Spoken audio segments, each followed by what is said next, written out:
morning! Good morning, honey. Morning, everybody. I sleep late, get up a little late, and we're heading towards West Virginia. But before that, I think madadaanan namin si Pennsylvania, but not that much long.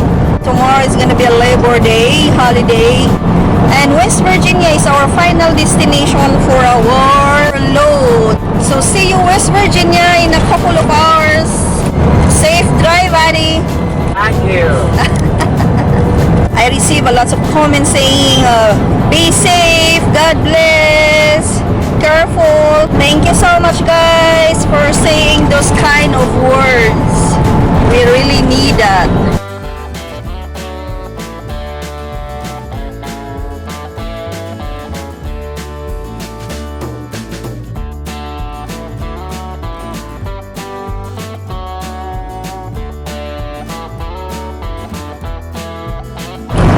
West Virginia is coming.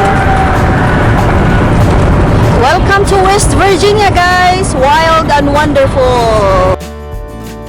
Wild, wild. So people here are wild. Wild but wonderful people.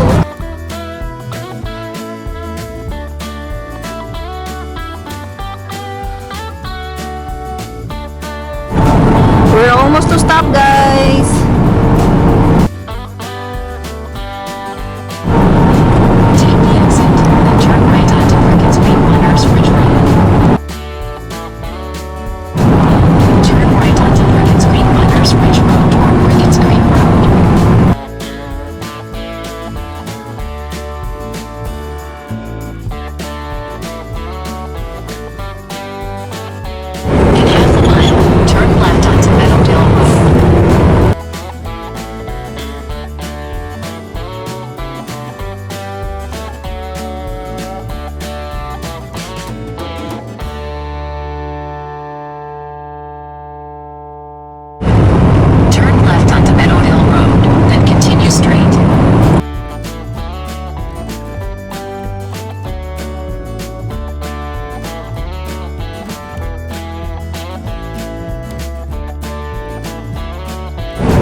Is this the one?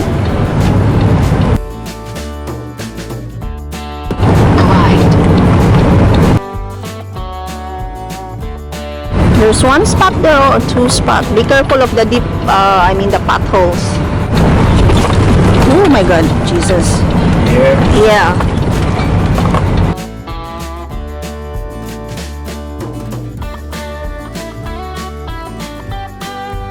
Yes, we stopped now today.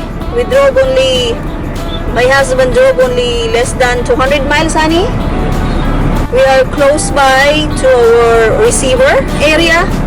Local time 12:17, and I can still remember we've been here before. I think this is our second time here to stop in this fuel station, K&T truck stop. So, and speaking of remember, hindi pa ako masyadong matanda.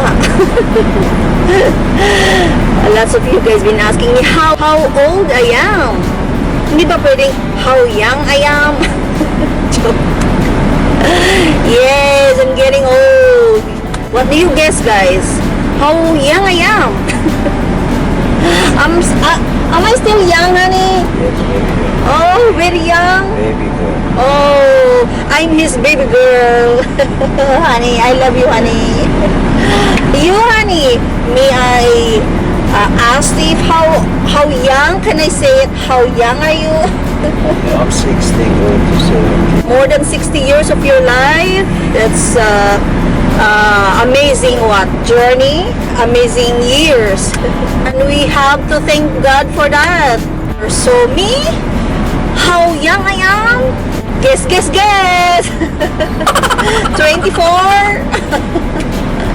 I am coming 42 years old. Yes, patanda na tayo ng patanda. Salamat sa mga nagsasabing I am look like 20s, in early 30s. Wow, bumabata ako ng 10 taon. My husband is in late 60s and I'm early in 40s. So, age gap couple, and there's nothing wrong with that as long as you love each other, you take care each other. And happiness! Be happy! Sabi nga nila, laughter is the best medicine. So, laugh lang ng laugh. Yes, I guess we're taking a break. Maybe taking a nap. I don't know. Maybe having lunch first. So, yeah, see you guys later. Bye-bye. Bye-bye.